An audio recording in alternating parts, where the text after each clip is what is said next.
皆さんこんにちは。ちょっと見てください。最近また積読本が増えております。ここ1ヶ月ぐらいで三省堂本店で爆買いした動画とか、あとブックオフで表紙買いした動画とかを上げているので、ご存知の方もいらっしゃると思うんですが、まだ読めていない本がこんなにあるのに、そこからまた本を買っておりまして、積読本がどんどん増えています。最近読書欲がすごく高くて、買うスピードに読むスピードが全く追いついてはいないんですが、読みたい本が次から次へと出てきていて、本に囲まれているこの感じが結構幸せだななんて思っています。ということで、今日は最近新たに買った本と読み終えた本についてお話ししていこうと思います。まず購入本からご紹介をしていきます。1冊目が松田美弘さんの何にもしないです。これ先日新宿の紀ノ国屋本店に行ったら週間ランキングで8位になっていて、すごいなと思って思わず写真も撮ってきたんですけど、この想定の余白感がすごくタイトルの雰囲気に合っていますよね。最近の私はどうやって自分らしく無理なく生きていくかということを考えているので、このタイトルの何にもしないもそうですけど、余白っていう言葉にすごく惹かれたのかなと思っています。これはもうすでに読み終わっているんですけど、力を抜いて生きることをそっと肯定してもらえるような一冊だなと思いました。続いて浅井亮さんの時をかけるゆとりです。以前からいろんなところで浅井亮さんのエッセイが面白いらしいという噂は耳にしていて気になってはいたんですが、今年の本屋大賞受賞を機に本屋さんでも結構目立つところに置かれたりしていたので、今が買うベストタイミングだと思って買ってみました。これもすでに全部読み終えたんですけど、これから読む皆さんには電車では読まない方がいいよと伝えたくなるぐらい本当に面白かったです。なんか面白いというよりおもろいと言いたくなる感じで、もう浅井亮さんという人間そのものがおもろいです。どういう脳内をしていたらこういう文章が書けるんだろうって思いながら読んでいました。個人的に印象に残ったのが、小学生の頃に毎日日記を書いていたエピソードで、毎日何もなくても何かを書き続けるっていうことがやっぱり大事なのかなと思いました。もちろん文才がもともとあったことはね、100も承知なんですけど、私も毎晩日記を書くようにしていたり、こうやって動画で思いを言葉にしていることもちゃんと意味があるのかもしれないなと思いました。あと後書きに何度も吹き出しながら読み終えた後、心がほんのりと晴れているとあって、本当にその表現がぴったりだなと思います。さっき電車では読まないでと言ったばかりなんですが、日が乗らない通勤中とかにも何も考えずに読めて笑えるので、すごくおすすめの一冊だと思いました。面白すぎてそのままエッセイの第2弾風とともにゆとりぬと第3弾のそして誰もゆとらなくなったも買ってしまいました。こっちの2冊はこれから読む予定ではあるんですが、完全に浅井亮さんの沼に片足を突っ込んだ気がしています。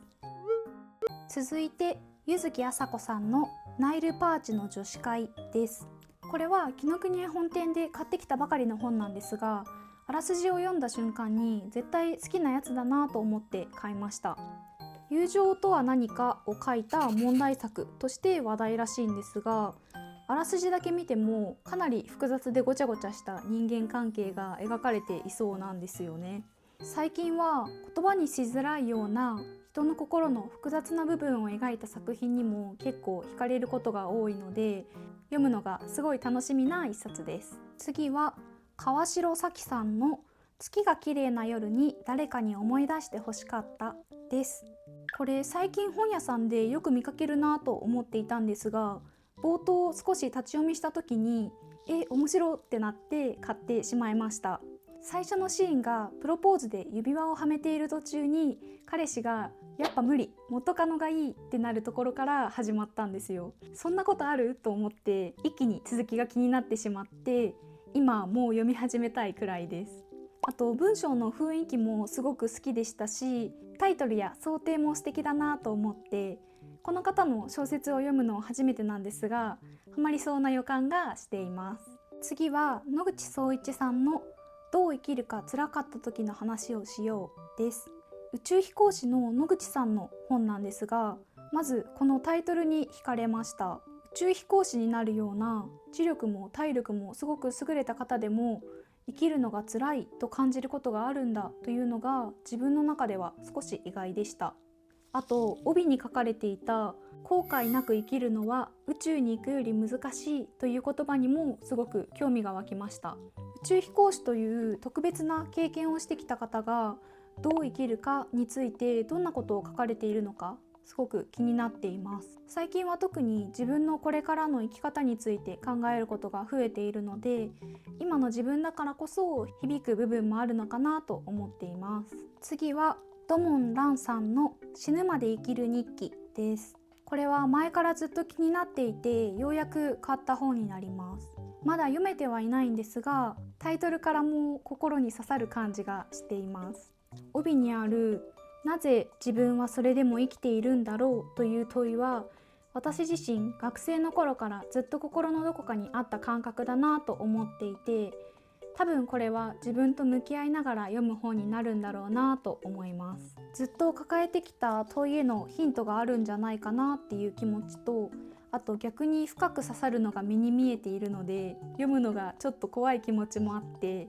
なんだか不思議な感覚で手に取った一冊です。最後はシャロン・ジョーンズの書いたら燃やせです。少し前に話題になっていて気になっていた本なんですが、書くことで意識していなかった自分がわかるという書き込み式のワーク本らしいです。冒頭の説明を少し読んだ感じだと、自分にどこまで正直になれるかがキーになるらしくて、私は普段から割と自分に向き合うように努めているタイプだと思ってはいるんですけど、それでもまだ気づいていない感情とか抑え込んでいる本音ってあるのかもしれないなと思っていて、すごく気になりました。実際にこのワークをやってみて自分にどんな変化があるのかも気になるので、今後動画としてまとめられたらいいなと思っています。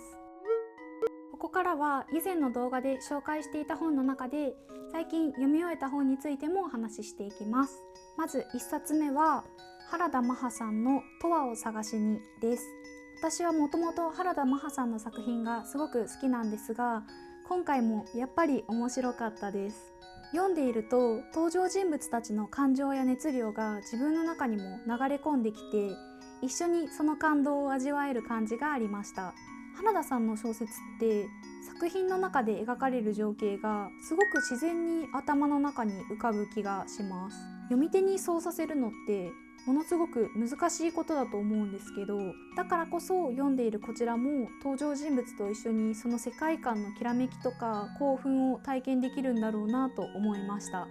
あと原田マハさんって美術に詳しいことはもちろん知っていたんですが、この作品では音楽の知識もすごく詰まっていて、本当に芸術に長けている方なんだなと思いながら終始読んでいました。続いては凪良優さんのすみれそうファミリアです。これは読み始める前は温かくてほっこりするタイプのお話なのかなと思っていたんですが、全然違いました。もちろん優しさもあるんですけど、それ以上に人間の嫉妬とか執着とかうまく言葉にできない感情や人の弱さみたいなものを煮詰めたような、いい意味で裏切られた作品でした。グレーで曖昧な感情の描き方がすごくリアルで、読んでいてなんというか人の心の柔らかい部分をつついてくるような感覚がありました。家族の関係性だったり愛があるからこそ生まれてしまう苦しさみたいなものも描かれていて、人間の綺麗な部分だけじゃなくて弱さとか醜さも含めてすごく丁寧に人間関係を描いている作品だと思いました。ということで今回は最近新たに買った本と読み終えた本についてお話ししてみました。本を読むことで自分にはなかった考え方に触れられたり、逆に自分の中にあったうまく言葉にできない感情をぴったりと表す表現に出会える瞬間が私はすごく好きなんですが、今回のラインナップもまさにそんな感じだったなと思います。またこちらの積読も含めて読み終えた本があれば感想を随時お伝えしていきたいなと思っています。最後まで見てくださった方ありがとうございます。また次の動画でお会いしましょう。バイバーイ。